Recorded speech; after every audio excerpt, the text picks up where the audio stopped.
Assalamualaikum teman-teman. Apa kabar semua? Semoga kita semua dalam keadaan sehat ya. Nah, bertemu lagi dengan saya Meta Oktaviani. Pada pembahasan kali ini, kita akan membahas yaitu tentang tema pelaksanaan bimbingan dan konseling di sekolah dasar.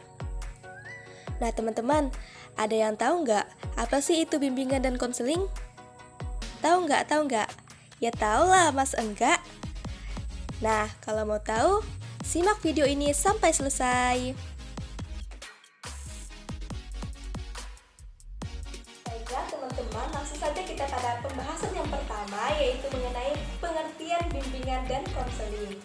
Nah teman-teman, di sini pengertian bimbingan dan konseling ini ada dua komponen. Yang pertama yaitu ada bimbingan, dan yang kedua ada konseling. Nah, untuk bimbingan, apa sih itu bimbingan?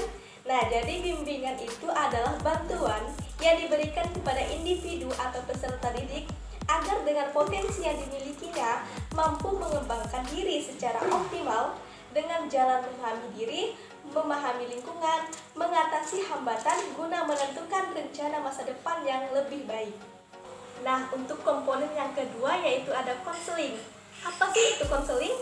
Nah, jadi konseling ini merupakan suatu hubungan yang profesional antara seorang konselor yang telah terlatih dengan seorang klien yang telah dirancang untuk membantu klien dalam memahami dan memperjelas pandangan terhadap ruang lingkup hidupnya.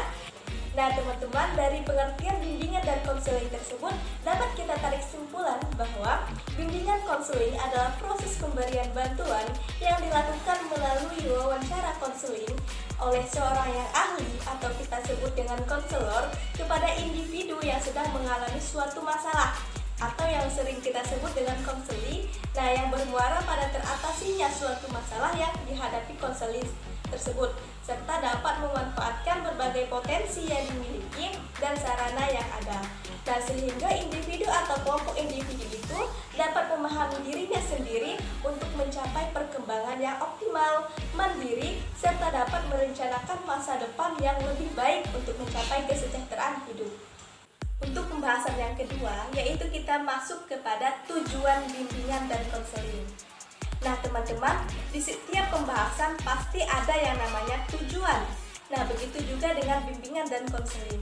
Nah sebenarnya apa sih tujuan dari bimbingan konseling itu sendiri? Nah di sini ada 4 tujuan bimbingan dan konseling. Yang pertama yaitu merencanakan kegiatan penyelesaian studi, perkembangan karir, serta kehidupan peserta didik di masa yang akan datang. Yang kedua, mengembangkan seluruh potensi dan kekuatan yang dimiliki oleh peserta didik seoptimal mungkin. Yang ketiga, menyesuaikan diri dengan lingkungan, pendidikan, dan lingkungan masyarakat. Dan yang keempat, mengetahui hambatan dan kesulitan yang dihadapi peserta didik dalam studi, penyesuaian dengan lingkungan pendidikan dan masyarakat. Baiklah, sekarang kita akan masuk kepada pembahasan materi yang ketiga, yaitu fungsi dari bimbingan dan konseling. Yang pertama yaitu fungsi pemahaman. Nah, fungsi pemahaman ini yaitu fungsi bimbingan dan konseling yang akan menghasilkan pemahaman tentang sesuatu oleh pihak-pihak tertentu sesuai dengan kepentingan. Untuk fungsi yang kedua yaitu fungsi pencegahan. Nah, di sini fungsi pencegahan yaitu fungsi bimbingan dan konseling yang akan menghasilkan tercegahnya atau terhindarnya peserta didik dari berbagai permasalahan yang mungkin timbul yang akan mengganggu, menghambat ataupun menimbulkan kesulitan, kerugian-kerugian tertentu dalam proses perkembangannya. Untuk fungsi yang ketiga yaitu ada fungsi pengentasan. Nah, di sini melalui fungsi pengentasan, pelayanan bimbingan dan konseling akan menghasilkan terentaskannya atau teratasinya berbagai permasalahan yang dialami oleh peserta didik. Nah, pelayanan bimbingan dan konseling ini berusaha membantu memecahkan masalah-masalah yang dialami oleh peserta didik, baik dalam sifatnya, jenisnya, maupun dalam bentuknya. Untuk fungsi yang keempat yaitu fungsi pemeliharaan dan pengembangan. Nah, di sini fungsi pemeliharaan dan pengembangan adalah fungsi bimbingan dan konseling yang akan menghasilkan terpeliharanya dan terkembangnya berbagai potensi dan kondisi positif peserta didik dalam rangka perkembangan dirinya secara terarah, mantap, dan berkelanjutan. Baiklah, sekarang kita masuk kepada pembahasan yang keempat, yaitu peran guru dalam bimbingan konseling. Nah, di sini ada 9 peran guru, yaitu yang pertama ada informator. Nah, di sini guru berperan sebagai pelaksana cara mengajar informatif, laboratorium, studi lapangan, dan sumber informasi kegiatan akademik maupun umum. Untuk peran yang kedua yaitu guru sebagai organisator. Nah, di sini guru BK itu mendesain kegiatan-kegiatan untuk siswa. Nah, agar siswa tersebut dapat menyesuaikan diri dengan cara mendekatkan diri siswa dengan guru BK, teman sebaya, sosial sekolah, lingkungan fisik, dan mata pelajaran. Peran yang ketiga yaitu guru sebagai motivator. Nah, di sini guru itu harus mampu merangsang dan memberikan dorongan serta motivasi untuk menumbuhkan aktivitas dan kreativitas siswa. Nah, peranan guru BK dalam memberikan motivasi untuk mendinamisasikan potensi yang dimiliki siswa dan siswa dapat berkembang sesuai dengan harapan dan cita-cita. Nah, untuk peran yang keempat yaitu guru sebagai direktor.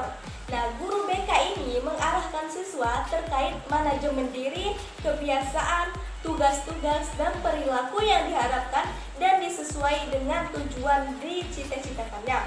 Nah, pemberian arahan oleh guru BK ini dilakukan pada saat konseling individu, konseling kelompok, dan bimbingan kelompok. Untuk peran yang kelima yaitu guru sebagai inisiator. Nah, di sini pastinya guru-guru itu mempunyai ide-ide kreatif, ide-ide yang diaplikasikan oleh guru BK dalam proses belajar mengajar. Peran yang keenam yaitu guru sebagai transmitter. Nah, di sini guru itu bertindak sebagai penyabar dengan memberikan perhatian kepada siswa dalam proses bimbingan. Nah, sehingga siswa itu dapat merasakan kedekatan dengan guru BK-nya. Untuk peran yang ketujuh yaitu guru sebagai fasilitator. Nah, di sini guru itu memberikan kemudahan kepada siswa untuk berkonsultasi, memberikan fasilitas yang suasananya menyenangkan pada saat kegiatan bimbingan itu berlangsung secara efektif. Selanjutnya yaitu peran yang ke-8, yaitu guru sebagai mediator. Nah, di sini pastinya guru itu sebagai penengah di antara siswa yang berselisih. Nah, dan guru BK tersebut yaitu menjadi penyedia media dalam kegiatan bimbingan. Dan untuk peran yang terakhir yaitu peran yang ke-9 yaitu guru sebagai evaluator. Nah, di sini pastinya guru itu mempunyai otoritas untuk memberikan penilaian kepada siswa terhadap perkembangan kepribadian perilaku siswa, baik secara proses pembelajaran dan keseharian siswa ketika berada di lingkungan sekolah, menentukan bagaimana anak didiknya itu berhasil atau tidak. Baiklah teman-teman, sekarang kita akan masuk kepada pembahasan materi yang kelima, yaitu masalah kriteria masalah dalam bimbingan konseling. Nah, di sini masalah itu terjadi disebabkan oleh ketidakmampuan individu dalam melaksanakan apa yang menjadi harapannya. Dan masalah yang dibiarkan berkembang akan berakibat buruk terhadap individu itu sendiri maupun terhadap orang lain. Nah, adapun kriteria masalah di dalam bimbingan dan konseling yaitu yang pertama, yaitu masalah muncul karena adanya kesenjangan antara harapan dan kenyataan. Yang kedua, semakin besar kesenjangan, semakin besar pula masalahnya.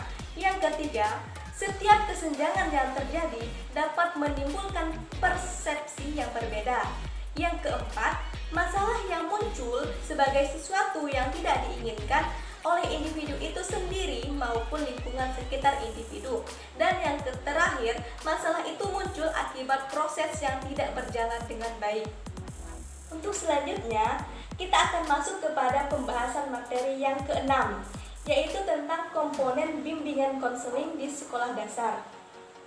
Nah, teman-teman, dengan mengacu pada target yaitu memfasilitasi pencapaian standar kompetensi kemandirian sebagai tugas dari perkembangan peserta didik, maka komponen program bimbingan konseling itu terdiri atas layanan dasar, layanan responsif, layanan perencanaan individual, dan dukungan sistem.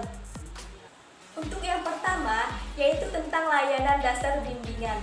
Nah, di sini layanan dasar bimbingan itu merupakan layanan bimbingan konseling yang berupa penyiapan pengalaman secara terprogram melalui pendekatan kelompok untuk mengembangkan perilaku seperti yang dikehendaki oleh tugas-tugas pengembangan yang terumus dalam SKKPD. Nah, dalam layanan ini, kepada konseli dibekali berbagai pengetahuan dan keterampilan yang berguna bagi kehidupan konseli, utamanya menunjang berbagai tercapainya SKKPD. Untuk layanan yang kedua, yaitu layanan responsif. Nah, layanan responsif ini merupakan bentuk layanan bimbingan konseling yang ditujukan kepada konseli yang memerlukan penyelesaian segera.